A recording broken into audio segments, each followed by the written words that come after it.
రుణమాఫీ కార్యక్రమం ద్వారా 26 లక్షల మంది రైతన్నలకి 21,000 కోట్లు 2 లక్షల రూపాయల వరకు రుణమాఫీ చేసింది మీ ప్రభుత్వం.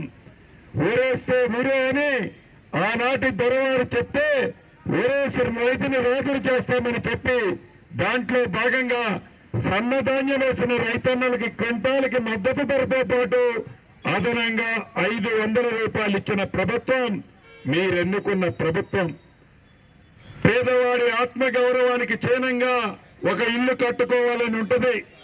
పేదోడికి ఇల్లు ఇస్తే నాకేం కమిషన్ వస్తుందని కాళేశ్వరం కడితే 1,00,000 కోట్ల కమిషన్ వస్తుందని కాళేశ్వరం కట్టాడే తప్ప పేదవాడి ఆత్మగౌరవానికి చిహ్నంగా ఉండే ఇల్లు ఆనాడు కట్టాలనే జ్ఞానం కూడా ఆ దొరవారికి రాకపోతే మీ దీవెనలతో వచ్చిన ఈ ప్రజా ప్రభుత్వం మొదటి సంవత్సరమే 4,50,000 ఇల్లు 22,500 కోట్లతో కార్యక్రమాన్ని మొదలుపెట్టి ఈ తర్రూరు మున్సిపాలిటీలో కూడా 100 రాజీ ఇందిరమ్మ ఇల్లు ఇచ్చిన ప్రభుత్వం మీ ప్రభుత్వం.